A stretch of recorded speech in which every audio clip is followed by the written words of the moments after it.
gold and silver will overcome the cartel, and it'll probably mean the end of the cartel. It's just a matter of when. Now, if we look at J.P. Morgan's position in silver, it looks like they're expanding their short position again. Can you comment on that at all? Yeah, and see how well they've done. Yeah, let me point out one thing about these COTs reports, okay? I've been watching the COT report every frickin' week since 2002, and I can tell you that between 2002 and 2000, let's say 7, it was a dead indicator. I mean, there was no doubt that every single time that the short position, the commercial position was building, that gold and silver would be smashed. And every single time it contracted, which would be after a smash, it would go right back up. And I'm trying to tell people now there is zero correlation right now, and I mean zero, between the COTs and the gold and silver prices. Of course, they still short them on the way up, and of course, when the prices are going down, they buy them. But there's no real correlation anymore. Just look, I mean, the short position has been going up by the commercials, for 2 months now? And what has silver done? It's gone from 26 to 35. So what are we supposed to say? Well, yeah, it means it's going to fall. Yeah, eventually it will fall. But the point is that, J.P. Morgan, the COMEX, there is no business there going on. It's simply a matter of naked shorting as much as they can, and eventually they'll lose. So I'm not worried about the COMEX at all. Just like people, at one point they worried about the dollar index. The dollar index has been in the same trading range now for 7 years, and still you'll see commentators, actually 8 years, and the commentators will still say, well, gold's up or down because of the dollar. The COMEX, the dollar, mean nothing as far as those statistics. The cartel attacks every day. It doesn't matter if they're shorting or if they're covering. They're always going to be there at 3 o'clock, 8:20, 10 o'clock, and 12. And net, they're losing. They will keep trying, but they're getting diminishing returns of what they're doing, and they're going to keep losing.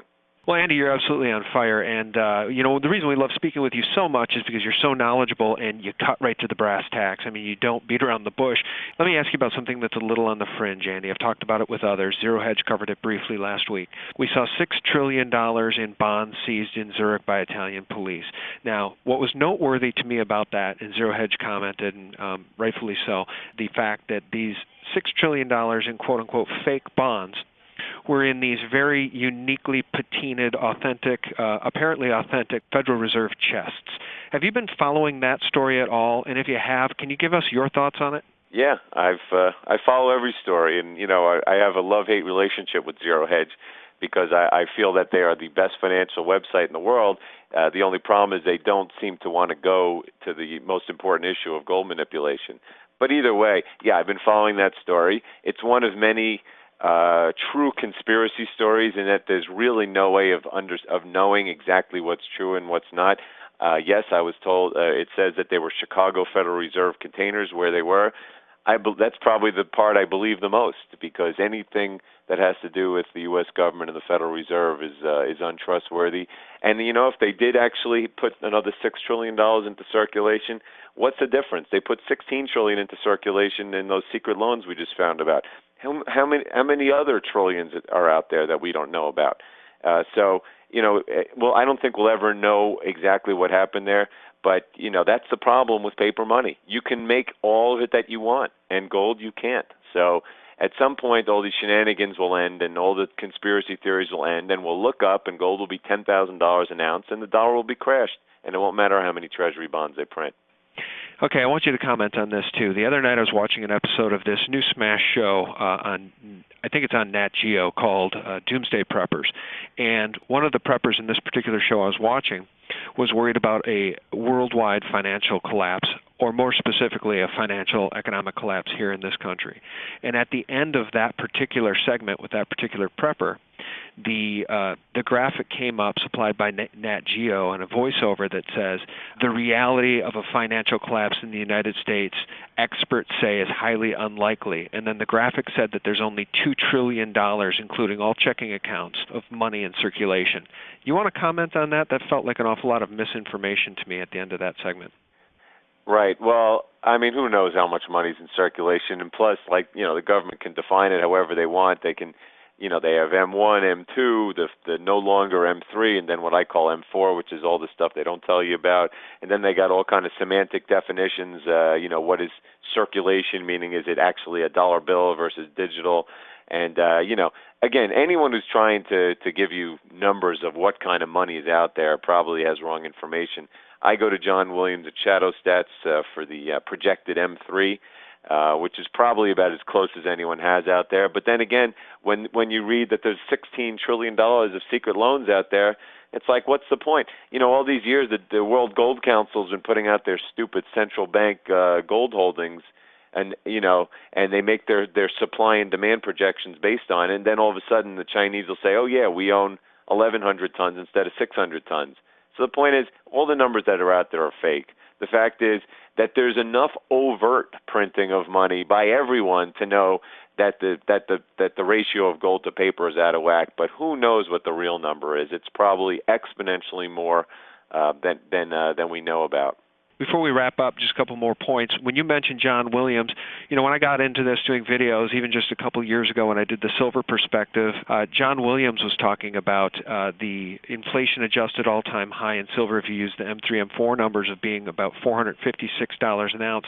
He's now redone that calculation. He says it's closer to $517 an ounce for silver. And, as you and I both know, James Turk has been saying for almost a decade that we will see by the year 2014 to 2015 $400 silver and $8,000 gold. And what's funny, Andy, is that we're already sitting here in 2012. It seems like in my mind's eye when I talk about these things, 2013, 2014, that's still 5 years away. It's right around the corner. Yeah, well, it's like stock multiples. You're looking 12 months ahead, and then as soon as you get into January of 2012, you're already looking at 2013 earnings, and it's becomes a lot closer. But as to the price of gold and silver, my target, look, I just put out a piece 2 days ago or 3 days ago called The Ultimate Quadruple Top Breakout. So far it's the most popular piece that I've written because it takes the chart of silver, the inflation-adjusted chart that goes back to the 1400s. The high price back then was about $800 an ounce, and it shows how the we were at $50 an ounce up until 1900 or so when all the major discoveries of silver were made out west in Nevada and Idaho and the like. All that supply is gone now. Okay, and then on top of that, we have silver returning to its monetary role while at the same time being the second most used commodity on Earth. So I think you go back to that $50 price from 1900 and the $50 price from 1980 and the $50 price from last year, and you're talking about the potential for the biggest 100-year plus quadruple top breakout in history.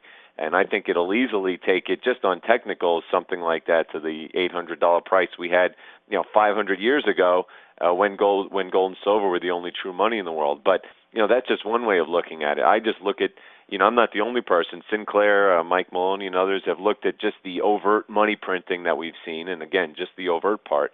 And if you do the balance of the balance sheet to the gold, like Jim Sinclair would say, you get $15,000 to $20,000 per ounce of gold. My silver price target is based on the ratio. It was 15 to 1 gold silver ratio for the past for 500 years or so. Since we went off the gold standard, it's been so manipulated that the average has been 50 or 60. And now that now that 15 to 1 ratio was based on the amount of gold and silver produced. It used to be 15 ounces of silver for 1 of gold. Now that ratio is closer to 8 to 9 ounces because it's becoming more scarce.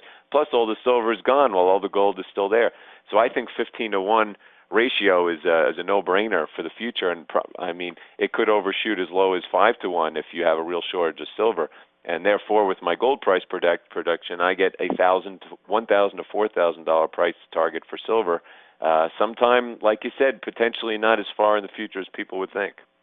Wow, that's incredible. Well, that's why we love speaking with you, Andy.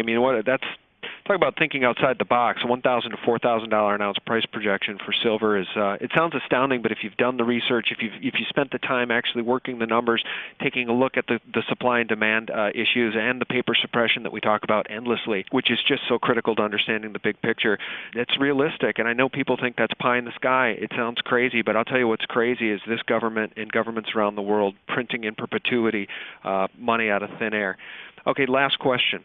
This one is a little bit out there, and a simple Google search ought to give us the answer, but this one comes from Tony, and he's worried about a meltdown in this country. What if he wanted to leave the country?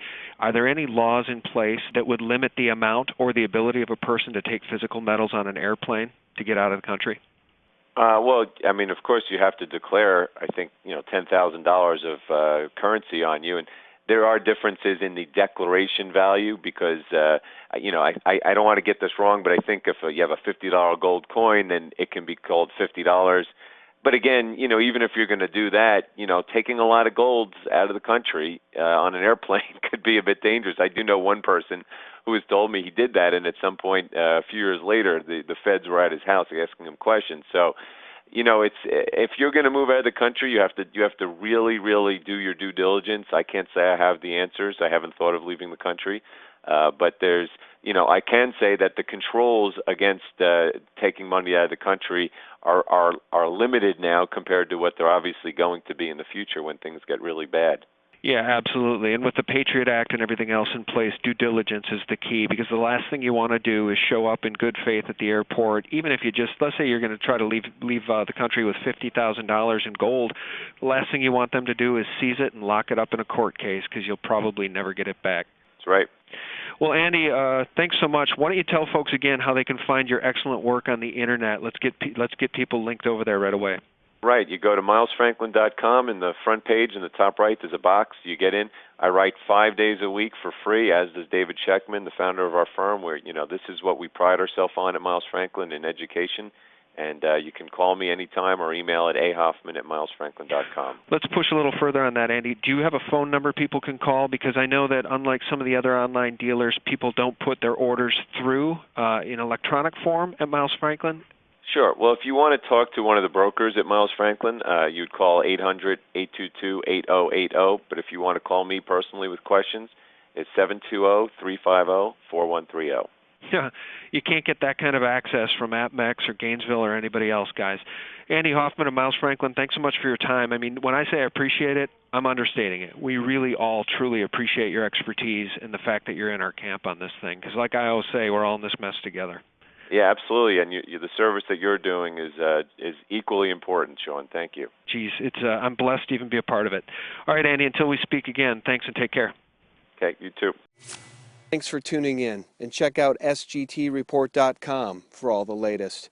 Good night.